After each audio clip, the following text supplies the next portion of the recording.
Hey everyone, it's Wingspan TT, and if you're watching, you know what time it is. No, it's not time to write to your legislators about the pressing need for tort reform. It's time for Duels of the Planeswalkers 2013. Today, we at T3 are once again getting an exclusive look at the next Duels 2013 DLC deck pack. And while some people had rumored and postulated that this DLC would include stuff like a Dimir deck and a 5-color deck, what they didn't, okay, I guess they were absolutely right, alright? Okay, it was partly Wizards of the Coast's fault, it was partly Stainless's fault, and you know, personally I like to believe it was also my parents' fault because everything is, after all. But we're not here to assign blame, that's what lawyers are for, alright? So today, we're just going to review the top 10 cards of each deck and why I think you'll enjoy playing with both of them. So let's begin with a look at the Dimir Black and Blue deck, Rogue's Gallery.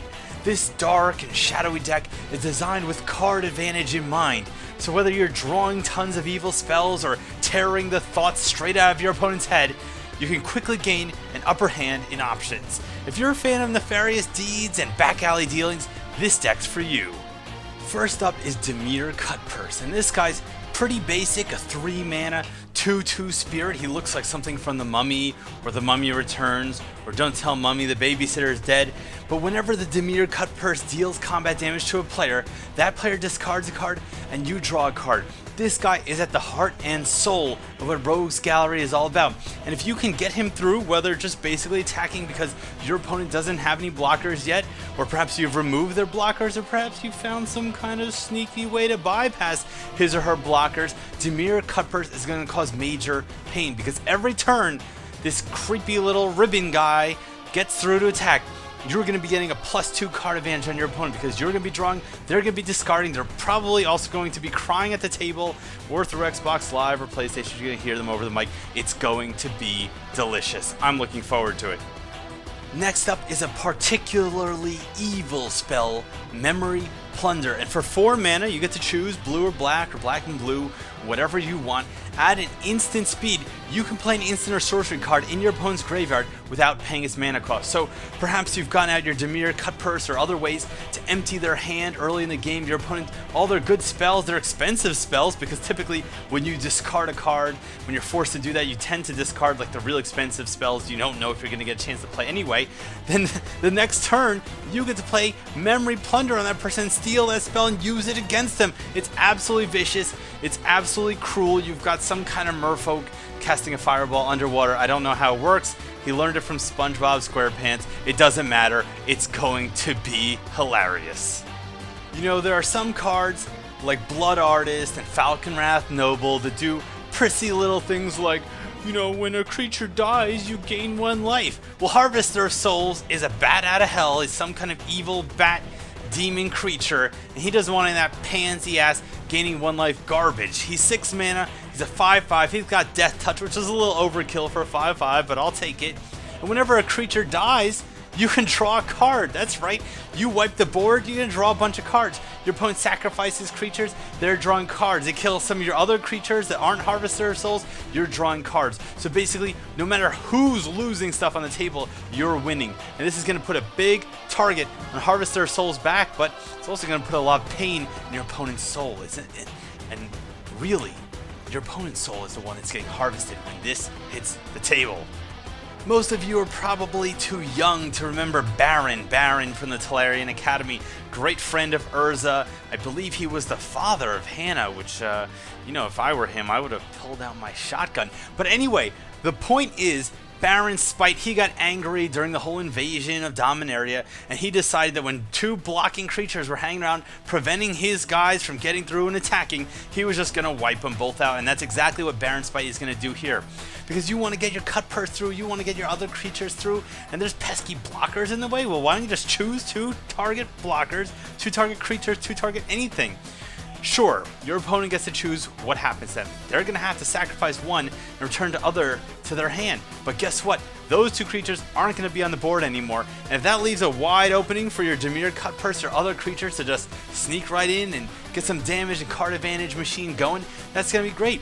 And even if you're not just trying to get rid of blockers, this can slow down aggressive decks so much. They have 2 goblins on the table, they need to lose one and drop the other one back in their hand and force them to recast it next turn to slow down their game, giving you more time to set up your evil machinations. Speaking of 2-for-1 deals, Agony Warp is absolutely up the same alley, the same dark alley where you're gonna stab people and steal their mind.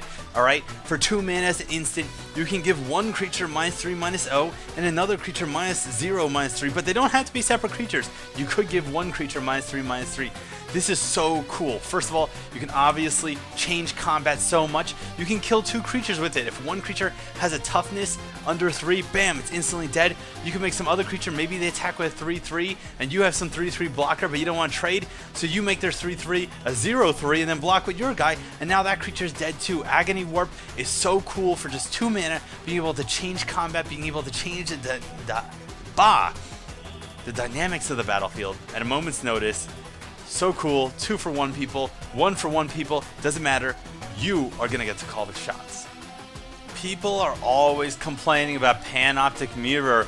Wingspan, how can I win when my opponent gets infinite turns? I don't know, maybe you should do something like play Painful Quandary, so even when they cast spells, they have to lose 5 life unless they get rid of their whole hand. Now I know that's not really fair, because they can just stock up extra cards and then discard them. But you get the idea. Painful Quandary for 5 mana is a great enchantment. When you drop this on the board, if you are lucky to get this out on turn 5, your opponent is going to have a hard decision every single time they want to play something. It's kind of like Forced Fruition, although it costs 1 less. Forced Fruition, forcing the opponent to draw 7 cards, forcing them closer and closer to decking themselves. Painful Quandary is going to force them to choose between massive card disadvantage or massive life disadvantage. Whatever they choose, they really can't win, and unless they played themselves into a corner already, this really is a Painful Quandary for most opponents. Simple and sexy, the Sangromancer costs 4 mana. She's a 3/3 flying vampire shaman. Now just look at the art, absolutely gorgeous, absolutely entrancing. But what I love about Sangromancer isn't so much the art, it's what she does for this deck. You see, whenever a creature an opponent controls dies, essentially, you gain 3 life. And whenever an opponent discards a card, you gain 3 life. So what ends up happening is, maybe you fall behind a little bit because this isn't an aggressive deck. The first 3 turns, you're not getting a lot of damage, and maybe you're getting outnumbered. You drop the Sangromancer, she's 3/3. She can hold off smaller creatures, but then as your next turns come into play, you start forcing your opponent to discard cards. You start killing off some of their creatures with things like Baron Spite. You start gaining your the early life that you lost back. So Sangromancer allows you to swing the tide of the deck, allows you to get some of the momentum back, and then she gets to just fly over the enemy battlefield and just slap people in the face for 3 damage at a time. I wouldn't really mind if she kind of just did that to me. Flight of Fancy isn't going to win any awards for amazing art of amazing people, amazing art of sexy people, or anything like that. It's a 4 mana enchantment aura. You put it on a creature, and that creature gains flying. Obviously, we already know that flying is instrumental to this deck because getting creatures like Dimir Cutpurse over your opponent's defenses to get that card advantage going is great. But on top of that, Flight of Fancy, when it comes into play, you get to draw 2 cards. That inherently offsets the disadvantages that auras can have because, if your creature dies, you lose aura 2, you lose 2 cards for one of theirs. Flight of Fancy breaks that mold, gets you 2 cards right off the bat, and then could potentially get you tons of cards for the rest of the game depending on what creature you throw it on. It's a great addition to this deck. It's easy to play with only 1 blue mana required, and hey, who wouldn't love to just throw on some little fairy wings and just fly over your opponent's face? Not every creature in Rogue's Gallery needs help to sneak into the enemy base, and a great example of that is Inkfathom Infiltrator. He, she, it, whatever this, I guess it's just a really scary merfolk. Alright, she's an ugly lady. Alright, for 2 mana, she's a 2/1. She can't block, but she's also unblockable. So you're not going to get any defensive value out of Inkfathom Infiltrator. She is all about secrecy, about espionage, getting past defenses, right? Nothing can block her, and that's all the more reason to slap awesome enchantments, awesome equipment on her, get her in there, get free damage your opponent can't stop, and they're going to have a target on her face. But guess what? They can't touch her unless they get some kind of pinger or direct removal. A great way to draw off early removal, but also a great way to sneak in certain cards in the deck that are just going to generate so much card advantage the longer they're in play. And of course, I can't say something like that and not end this preview for Rogue's Gallery without introducing Helm of the Gas Lord. It's 4 mana, split cost, doesn't matter what you want to pay. It's an aura, it goes on a creature, and it basically makes any creature in your deck into a Dimir cut purse, alright? As long as it's blue and black. If they're blue, you get the drawing part. If they're black, you get the discarding part. If it's blue, it gets +1/+1. If it's black, it gets +1/+1. If it's both, you get all that stuff together, +2/+2, and Dimir cut purse. You want to slap this on Dimir cut purse the turn after you played it? It's going to be a 4/4 that whenever it hits the opponent, they discard 2 and you draw 2. I mean, it's absolutely insane. You get this on Inkfathom Infiltrator. You get this on any of your creatures. You throw this on your Sangromancer just because you want her to look pretty. She won't get +2/+2, but she's still going to be absolutely nuts. This is a great complement to creatures in your deck that already have evasion. It's a great complement to creatures in your deck that are already beefy, and now it's just going to be even more painful to block them. And this is just a great complement to the deck in general, supplementing the whole idea that as long as you're playing Rogue's Gallery, your opponent is going to be losing their sanity, and you're going to be profiting with great ideas you draw off the top of your deck. Now for a change of pace with Mana Mastery. This is a completely new concept for the Duels franchise, a true 5-color rainbow deck. And while tasting the rainbow in real life is also typically associated with type 2 diabetes, you can enjoy all 5 flavors of Magic in one pile here with no repercussions whatsoever. Sure, it won't really be easy to get the lands you need when you need them, but Wizards made up for this by making pretty much every card in the deck a game-winning bomb. And I'm not kidding this time, ladies and gentlemen. These cards are hilariously broken. Ladies and gentlemen, do I have a deal for you? His name is Megalanoth, and for a measly 6 mana, not 8 mana, not 7 mana, 6 mana, you're going to get a 6/6 Vigilance Beast. But that's not all. If you order now, I'll throw in Trample absolutely free, and if you call in the next 5 minutes, I'm going to throw in something we like to call Reverse Trample. That's right. Not only does Megalanoth go on the rampage, go on the attack with his 6/6 Trample, alright, dealing damage through blockers. Yes, he has Vigilance, he can stay back to block, but what happens when he blocks? When you attack him, he still deals damage to you. So that's right, you're never safe from Megalanoth. This insane creature just tramples over everything, even over attackers, which doesn't make any sense whatsoever, but I love him for it. God bless him, everyone. Cultivate is not an exciting card, but it's an important card for Mana Mastery. You're going to be hurling around almost equal parts of every basic land, obviously more forest for cards just like this, but for 3 mana you get a sorcery that lets you fetch out 2 lands out of your deck. They have to be basic lands, right? 2 basic lands. You put 1 directly into play and 1 in your hand. What this basically means is you're ramping yourself 1 turn, because that means turn 4 if you drop a land, you're going to be up to 5 lands, and hopefully if you search out 2 lands from your deck, assuming you had the mana to play this to start with, you now have whatever you need to start your gigantic, godlike, game-ending plays going. So Cultivate, not super cool, not something that your opponent's going to quiver in fear for, but it is something that's going to reliably get you the lands you need to get out the world-winning spells early in the game. Of course, when you accelerate into things, you want them to be exciting things, and Broodmate Dragon is no exception. It's a 6 mana creature, it's a 4/4 flying. You might be like, Wingspan, 6 mana for a 4/4 flying. That seems kind of overcosted, especially with 3 colors in the casting cost. But you see, Broodmate Dragon is a good pilot, and he always has his co-pilot flying close behind, misses Broodmate Dragon, 4/4 flying red dragon that just comes into play whenever this guy decides to show up in the battlefield. So for 6 mana, you get 2 4/4 flyers, major beatdown on the following turn, or major defense, whatever you need. You have 8 power and 8 toughness at your command, and that means your opponent might need to have to use 2 cards to remove it. Really great for just swinging things in your favor and just being a little bit evil. Now, I wasn't playing Paper Magic when the Bant Charm came out, but I respect its power, and you should too. You're not always going to be able to play this particular charm on turn 3, but when you do, it's going to give you the tools you need to set up your late game play. So let's see, 3 mana, 1 green, 1 white, 1 blue, the obvious Fant colors, instant, and you get to choose, you can choose one item. It's basically like the Chinese menu, except you can't get like vegetable spring rolls on the side. It's a little bit unfortunate. You can destroy an artifact, which is a great ability. A lot of the decks in this game don't have a way to deal with artifacts, okay? You can put target creature on the bottom of its owner's library. So someone's hitting you with some early aggression, Peacekeepers is up in your face, someone's got some Phyrexian giant 5/5 creature you can't deal with, bam, bottom of the library. Or counter target instant spell, so it can deal with creatures by getting rid of them. It can deal with instants that may be giving you a hard time, or it can deal with artifacts that a lot of decks simply can't do. This is a great utility charm, a great utility instant to have in this deck. Great early game, great late game, great all around. You better be playing it. Longtime Duels fans will recognize the art of Imperial Archangel, which was one of the earlier art to be used in kind of the loading screens of Duels of the Planeswalkers. Now you can play with this goddamn amazing bomb. I mean, it's 8 mana, it is expensive, she's in the Bant color range, so we're still carrying that over, green, white, white, blue, and then 4 of whatever you want. She's a 5/8 creature, 5/8 creature for 8, alright, not bad.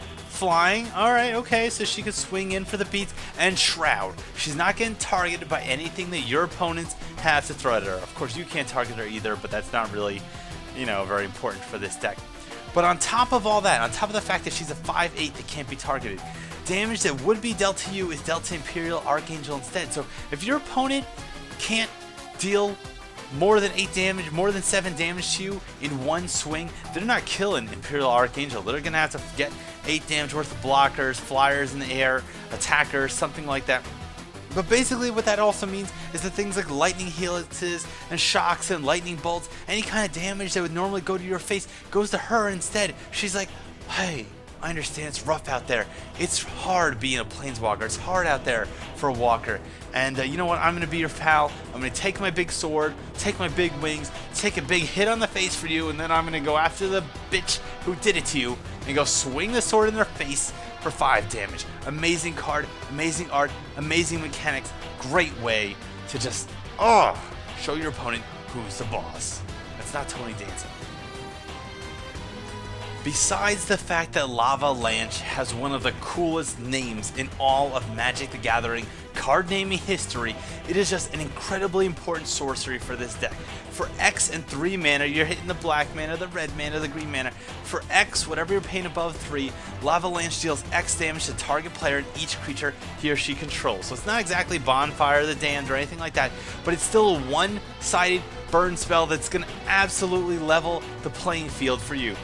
Even at a measly cost of 5 mana, doing 2 damage to your opponent and every creature they control, totally one-sided, can swing the game very quickly, wiping out all their weenies, whittling away at their health. And of course, if you ramp up, if you get a lot of land out, you land this late game after you've already cleared the board a couple times and now they're just barely scraping their army back together. Bam! Lava Lanche to face for 10 damage to all their creatures. Even Imperial Archangel wouldn't survive that. And no, it doesn't have to target their creatures. Lava Lanche is what this deck needs. It's one of the many sweepers in this deck that will allow it to catch up against faster decks and start bringing the pain on uncontested.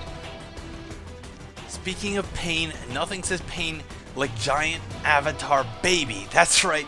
You get to, if you're thinking of ways, how can I induce rage in my opponent? How can I make them just so mad that I won? Not just winning, but making them mad, making them rage quit out of the game. You want Child of Alara on your side of the board. It's one of every color mana, but I understand that's hard to do. Even with a really lucky Cultivate, you could drop this turn 4 if you had a good draw. All right, 6/6 Trample, or possibly as early as turn 4 or 5. All right. 6/6 trample creature, and that's not all. When Child of Alara dies, you get to destroy all non-land permanents. All right, so this baby is a big whining brat right out. It's like, if I can't live, if I can't survive in the battlefield, no one and nothing can. Your opponent is not going to be happy to see this, because unless they have a way to immediately stop it, and there's ways, pacifying things like that, but if they can't stop it, even if they can stop it, they're going to be paying the price. This is absolutely brutal. Early game, late game, whenever your opponent has more cards on the board than you do, and hey, considering how expensive your cards are and the fact that you know this is coming and they don't, it's absolutely hilarious. And hey, if you want, you can kill it yourself and just let the lulls be had. Speaking of both genocide and baby killing, we have Day of Judgment. And while Day of Judgment doesn't specifically come for Child of Alara, it does make everything hilarious. Like I was saying before with Child of Alara and Lavalanche, there are a lot of sweepers in this deck. Your opponent is going to pay if they think they're going to outrace you. You're the master of mana. You have the mana mastery, and a lot of people are going to be jealous. They're going to be jealous of your Fruit Loops and your Skittles and your Rainbows and having every color in the deck. So they're going to try to get all their cards out really fast, right? And they're going to try to damage you and get 20 damage on the board fast, and you're going to be like, nope. Day of Judgment, nope. Lavalanche, nope. Child of Alara. Day of Judgment plays such a great role in punishing people for overextending, and if you look really closely, I think you can see a Child of Alara being born in the background. You know, it'd be so funny to drop Day of Judgment one turn, clear the board, and then just drop Child of Alara directly after that. Like, oh, you thought the fun was over. Nope, it's just beginning, and the fun starts when your fun ends. Maelstrom Archangel is another creature that comes out for one of every color. So she kind of represents everything there is to Magic: the natural, the unnatural, the good, the bad, the ugly, the spiritual, the emotional. But anyway, enough lore. She's a 5/5 flyer, which is, you know, maybe you're like, okay, well, I'd rather have Child of Alara or Sliver of Queen or something powerful, a little bit more powerful for my 5 mana. But check out her ability. Whenever she deals combat damage to a player, which is not too hard with the flying, with the fact that you probably killed every single creature on the board a couple times, you get to choose any card in your hand and play without paying its mana cost. So there are tons of cards in this deck that you've already seen and way more that you haven't seen. They're just absolutely brutal, absolutely overpowered, absolutely game winning on their own. And guess what? As long as Maelstrom Archangel is on the board and swinging, you're going to get a free one every turn. It is gross, it is sick, it is hilarious. It should be in your deck, and your opponent is going to cry every time she attacks. Finally, and most deliciously, comes Maelstrom Nexus. So you've already seen the Maelstrom Archangel, but here's the Nexus itself. Here was what was doing all the chaos in the shards. We have one of every mana. This enchantment, you're like, I'm not gonna pay one of every mana for enchantment. What the hell is that? Like, shouldn't I be winning the game automatically for paying one of every mana? Well, you may not win the game automatically, but your victory is going to come very, very quickly if your opponent doesn't immediately remove Maelstrom Nexus. And why is that? Because this enchantment gives the first spell you play each turn, that includes your opponent's turns, by the way, Cascade. And what does Cascade do if you're not already familiar with it? Whenever you play a spell, you can just reveal cards off the top of your library, and the first thing that costs less than that spell, you can play absolutely free. This is so gross, it basically gives you an extra free spell every turn, including your opponent's turn. So whenever you play anything, you get a second spell absolutely free. It's the true buy one, get one special. This is only available on the Planeswalker Home Shopping Network. And when you drop this into play, your opponent better have a game plan, because if they don't, the only game plan they're going to have is to lose immediately to you and the power of Mana Mastery. Anyway, I'm Wingspan TT from TopTierTactics.com. I hope you enjoyed this deck overview, and I hope you're looking forward to playing with both of these decks. Both Mana Mastery and Rogues Gallery really fit into the kind of decks I like to play. Decks that feel just a little bit evil. Decks that feel like a little bit, you know, your opponent is wincing on the other side of the screen. I think they're going to be a lot of fun. I look forward to picking them up, and I look forward to seeing you online in Duels of the Planeswalkers 2013.